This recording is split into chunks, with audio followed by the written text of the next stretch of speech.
these players is moving on to the global finals, one of them will get a second chance. Let's find out who that's going to be as we kick things off with game number 1 between Federico Turano and Luciano Begot. We have that Stack Attacka and that Amoonguss that you were mentioning before on Luciano's side of the field, and for Federico, already hitting the pedal to the metal there with that Glastrier and that Togekiss. And that Glastrier really makes Luciano think, like, am I gonna Trick Room? Because I don't want to give this Glastrier the advantage in a potential Trick Room. But do I just leave the Togekiss alone? There's so many decisions that have to go on here. Of course, the Stack Attack is going to be feeling very, very safe. It's sat next to a Rage Powder user and able to just kind of do what it wants for a turn or two. And that's really interesting to see if that one pans out and he decides, you know, oh, well, I'm just going to keep Stack Attack safe, maybe set up a Trick Room and Dynamax. Certainly a lot of interactions for both these trainers to be thinking about. Trick Room, maybe. Definitely not going to happen maybe this time around. Luciano's definitely bringing Stack Attacka out of the mix here in favor of Incineroar, which will be able to get that Intimidate drop so crucially onto that Glastrier on Federico's side. And I really like that Amoonguss is also going to be going for a Protect here, just in case we do see a target onto that Amoonguss. But Follow Me coming out from Togekiss, so there's not going to be damage from that Togekiss as Icicle Crash goes right into that Amoonguss's Protect. Very smart turn there by Luciano, decides that the ball position wasn't quite what they wanted, and it's time to maneuver that, and also maneuver that very, very safely. I mean, the Follow Me there from Togekiss, completely useless in this turn, but showing that he's definitely worried about the Glastrier getting targeted there, and very kind of smart, considerate play around those turns. Looks like it could be a defensive turn from Federico in this one, though, as it's just going to be a Protect to avoid a potential Fake Out. Doesn't get the right Protect there, though. No, and Amoonguss is going to go for Spore, but that's the right Protect for sure. So really nice Protect coming out from Federico just to be able to block that Spore there. And as we noticed on Federico's team, there isn't really a good way to stop that Spore. No, no Tapu Fini. The Tapu Fini's not there. There's not an easy electric terrain to set up either, which is another popular way around it. So certainly, respect has to be put on this Amoonguss. You can't just leave it alone, and it causes so many problems and so many tough decision trees to go through where you're like, well, I could go after the Incineroar. The Incineroar's going to hit me really hard, and then there's kind of an arrow off to the side that says, but Amoonguss will put you to sleep and cause all kinds of problems. And you, as a player, have to be very well aware of that. It definitely makes these games a bit more of a mind game, a bit more of a kind of trying to bait your opponent into a move they might not want to make, and making reads rather than just following the flowchart.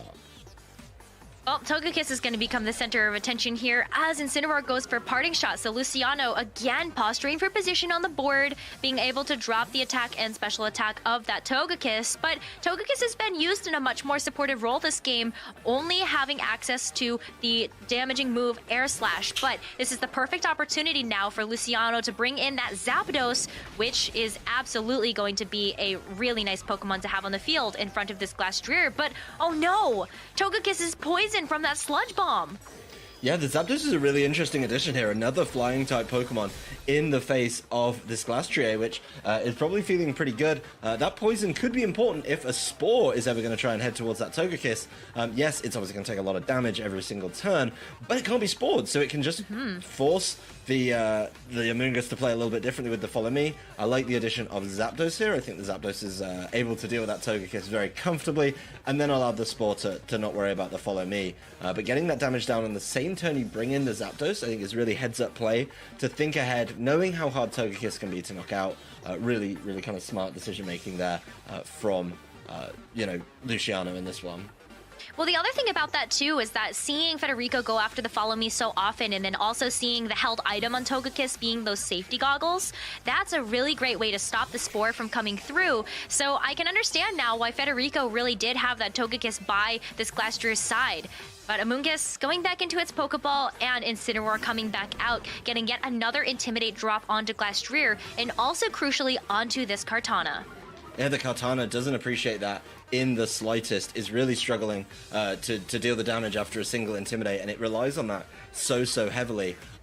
It just has to be very conscious. It is going to take the Thunderbolt a lot better than the Togekiss would, and I think that's probably the more important part on this turn. So a really nice switch. We finally get to see something other than the lead from Federico, and this game is very much an information gathering game.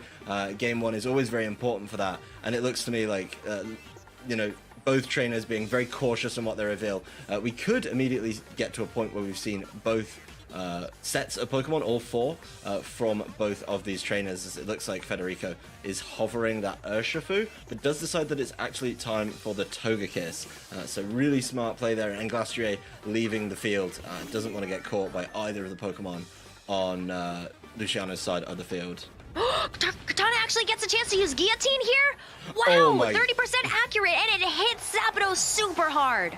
That is ridiculous. We saw Federico try and hover it a couple times yesterday, and just landing that guillotine, an easy way to deal with the Zapdos, which could have caused so many problems. That turn really puts things in Federico's favor. I really like that turn, and that's such a brassy move to be able to sit there and say, you know what, I think that we're going to be able to get the knockout here. I don't have any other option that's going to be super effective, so why don't I just fish for the knockout? So brave, and so well rewarded for his work. Yeah, oh my goodness. Oh, we were hoping to get a chance to see that yesterday. Guillotine, just not usually a move that we get a chance to actually see for this Kartana, especially if Kartana's going to be holding something like an Assault Vest. Yeah, maybe you see a little bit of a different type of move coverage there, but Kartana able to land the Guillotine is so impactful, especially when Luciano's Zapdos was carrying something like Heat Wave. It's super effective against both Kartana and that Glastrier. So wow, what a great turn for Federico to be able to remove that Zapdos, remove that pressure, and really start to reposture for position here on the board. Do we think that he's going to try and get another guillotine down? It's such a bold play, but it's just taking things off the field so easily. He hovered it a couple times yesterday, and he went for it once as well. Yeah. And this is kind of a horrible mind game if you're Luciano. You have to be so careful of it. Obviously, in this format, it's open team sheet too, so he knew it was there. But it's just such a, I don't want to say ridiculous, but bold play that gets paid off there as well. So really kind of big advantage carved out for him there. Well, this was a great protect coming in from Luciano, being able to secure both of the moves coming in from Federico's side of the field. Incineroar gets that parting shot off into the Kartana, so it mitigates the Beast Boost that was activated from that Guillotine onto that Zapdos, and Amoonguss now coming back out. It kind of resets Luciano right back to turn number 1 of the game and the leads. You know, the Amoonguss has got a little bit of health back as well, which is definitely helpful. But this Kartana, you know, must be feeling pretty good now about its chances. It's, you know, can't get caught by Sludge Bombs. The Amoonguss really can't do much against it, so it can spend a little bit of time trying to deal with this stack attacker, which doesn't want anything to do with the Kartana, it seems. No, not when Kartana has access to Sacred Sword, that's for sure. But Incineroar now coming back out is going to drop the attack of this Kartana yet again, as Sacred Sword now finds its mark into the Incineroar. But look at that. Look at how little damage that does after all of those drops. And Yawn as well, finding its way into the Incineroar, and Sludge Bomb. Going into Togekiss is going to be able to pick up that knockout. Yep, Togekiss finally taken out of play. I mean, the poison damage would have got there eventually, but, you know, getting it out of the field a little bit earlier, probably fine. That Yawn is going to be quite nice, I think, for Federico, forcing his opponent Luciano to switch around and definitely think a little bit more. And if you know those switches are coming, which when there's only 3 Pokemon, you know exactly what's coming in that slot, you can capitalize off that. Your choice right now is difficult if you're Luciano. Do you leave Incineroar in, let it go to sleep, or do you switch it out maybe for an Intimidate boost drop later? Which, I mean, look, the Kartana's down on -3 already on its attack, so it's really not going to be doing too much damage there. Looks like it, you know, there may be some switches, but, you know, and then show, okay, well, I'm going to make it real obvious that Stack Attacker's coming in here. Yeah, I mean, in that scenario, do you go for some damage from Urshifu, or are you still worried about this Spore? I feel like you still have to be kind of worried about it, because Luciano could take a huge advantage just from being able to put another Pokemon to sleep here, or even maybe get some more poison damage out from Sludge Bomb. But Urshifu going for the Detect really doesn't want to try to take any damage or any sort of Spore coming out from the Amoonguss, as Amoonguss actually goes for a Rage Powder here. Yeah, I mean, it's a safe play, and I think the Flare Blitz is a very safe and good play here. It does a lot of damage to the Glass Tray on the way in. It could have been worse if it was a Kartana, right? It would have been an easy knockout. But it did stay in. It is now asleep, and we're kind of back to that same position, right? Are we going to switch it out just so both your Pokemon are doing something, and that's going to be an obvious switch to Stack Attacker? Or are we just going to leave it in and hope it wakes up at some point? This Urshifu certainly in an interesting position, still full health. Of course, not too big a fan of the Amoonguss, which is going to lead the field, so Incineroar's stuck in there while asleep. Yeah, Stack Attack coming back in now. Going to take that Icicle Crash for Amoonguss, but Surging Strikes happens first. Urshifu is going to be able to fire off into Incineroar, and Incineroar might be taking a nap here, but will be taking a longer nap in its Pokeball. Yeah, not going to be able to do anything more, so it's down to the final two for Luciano, and that's definitely a tough kind of ask for these two. They were the lead, they weren't the perfect lead at that time, and yes, the Stack Attack is only taking a little bit from Icicle Crash. The recoil from the Life Orb actually bringing the Glastrier dangerously low, and that kind of spells out, I think, a little bit of an obvious end game here. When it comes down to what's going to be the focal point of Federico's team at the end of this game. I feel like Federico can still go for another Icicle Crash and just try to knock out this Amoonguss here. And if it's enough damage, then should be able to get the knockout onto both these Pokemon. Federico is in a very nice position right now as Rage Powder comes through from Amoonguss, so whatever attacks are going to be coming through will be going to them, which means that Urshifu's Close Combat actually finding its mark into Amoonguss first could just be the difference maker between getting the knockout or not. It's going to be close. We saw how much damage the Amoonguss was able to take earlier. And of course, 2 attacks going in this time. The close combat, a little bit annoying that it lowers the defense and gets there, but the combination of attacks does mean it's enough to knock out this Amoonguss. And this Stack Attacker standing alone against 3 Pokemon, actually, from Federico's side. Now 2.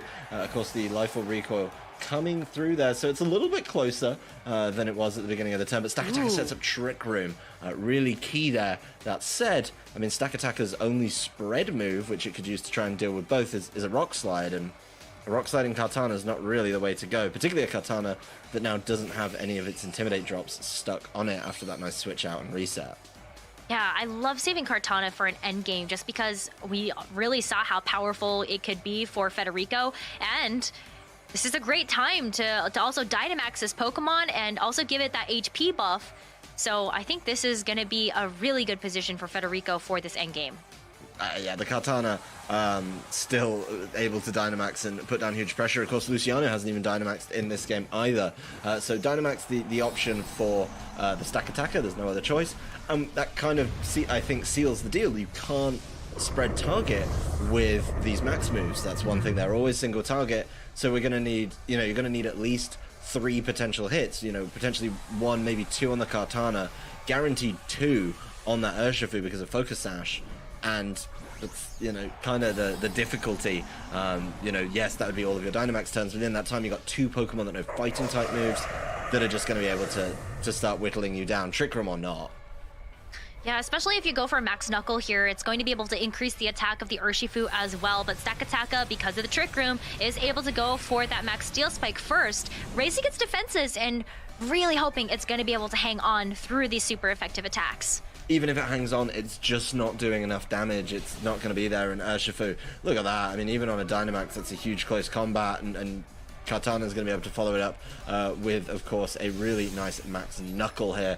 Max Knuckle should be sealing up this game just to make sure, yep, it does exactly the requisite damage after getting rid, of course, of those very annoying drops from Intimidate and Parting Shots earlier on. So a really fantastic game. We got to see Guillotine hit, which is something I don't think I've seen in a competitive game in maybe a good couple of years, and that's something that, maybe you can't prep for that. You cannot prep for that move. Not only to be there, I don't think anyone in their team builder goes, all right, well, I got to make sure that Guillotine doesn't get off.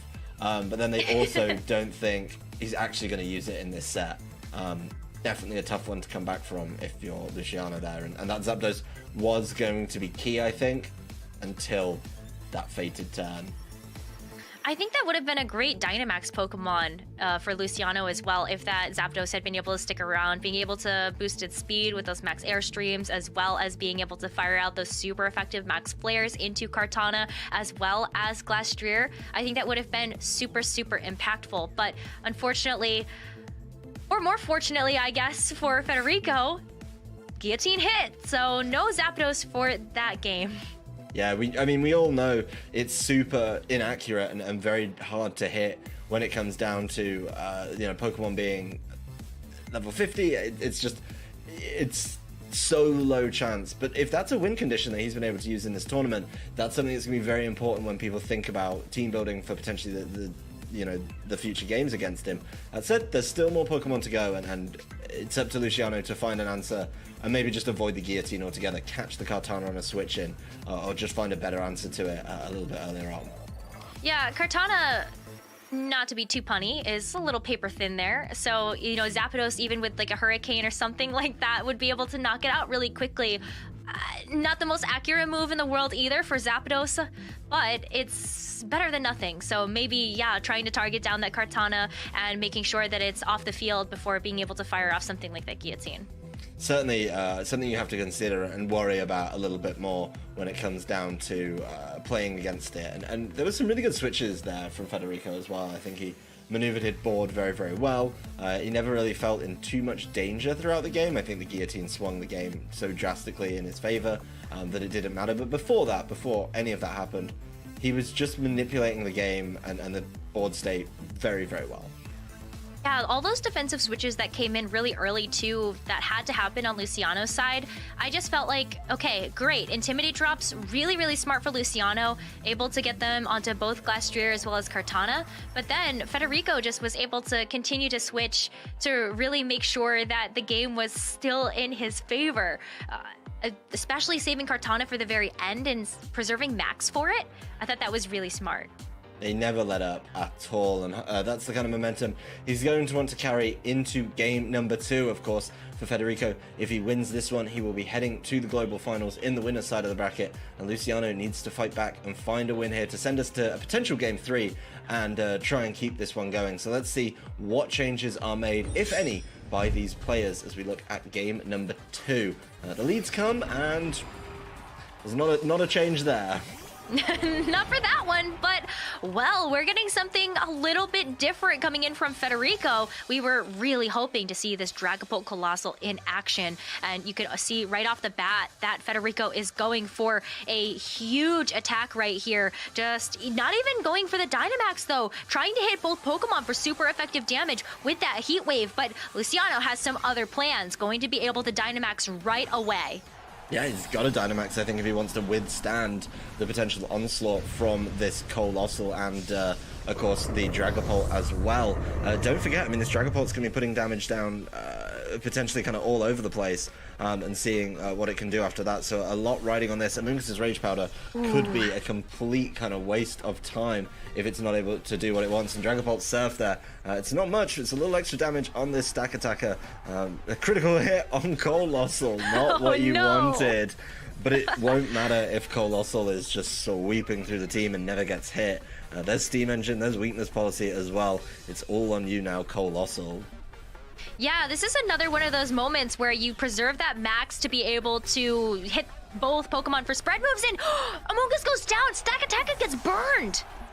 You don't get the knockout on Stack Attacker there, but you do manage to kind of deal with a lot of the potential threat by burning it. That said, Colossal is only given a turn, and I'm kind of glad that it didn't Dynamax there. That would have been a big old waste if that was the case. But this Stack Attacker is now burned. The Stack Attacker is probably going to struggle to deal damage throughout the rest of this game. And this Dragapult's going to be in a slightly odd position next to a Pokemon that it may not usually want to be partnered with, and go from there. So we'll see exactly what the choice is. There's a couple of interesting and very offensive choices here from our pal Federico, and it's gonna be able to keep the pressure up really, really intense, I think, on Luciano. I don't think there's gonna be much letting up from these Pokemon, and I know it wasn't super effective, but Surf is still gonna hit hard here. Yeah, Surf can hit hard, especially into Incineroar. But the other thing Dragapult can do is really set up screens against these physical attackers.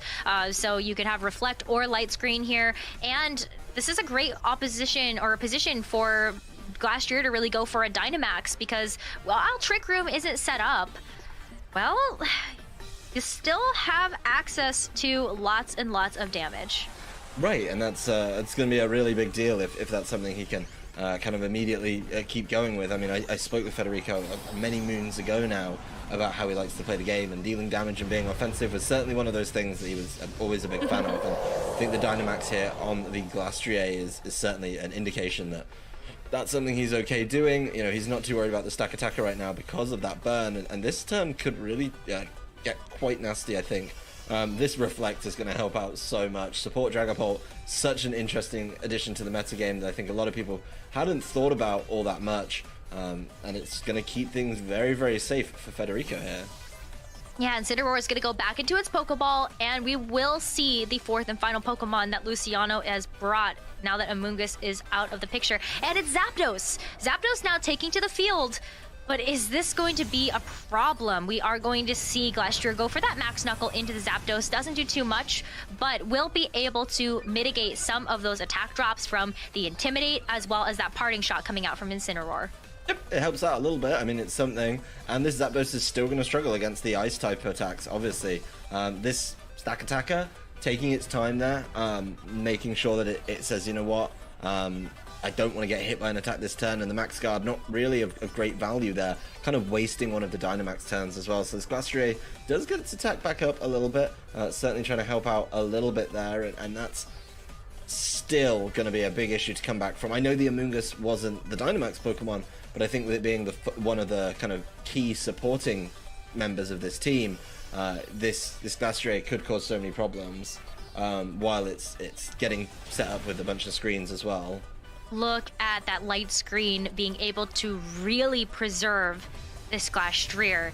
And yes, while the weakness policy is going to be on the Colossal, so we've got Life Orb on Glastrier, that Life Orb is still doing a lot of damage, especially with that Max Knuckle boost mitigating some of those drops before. So Takataka going down.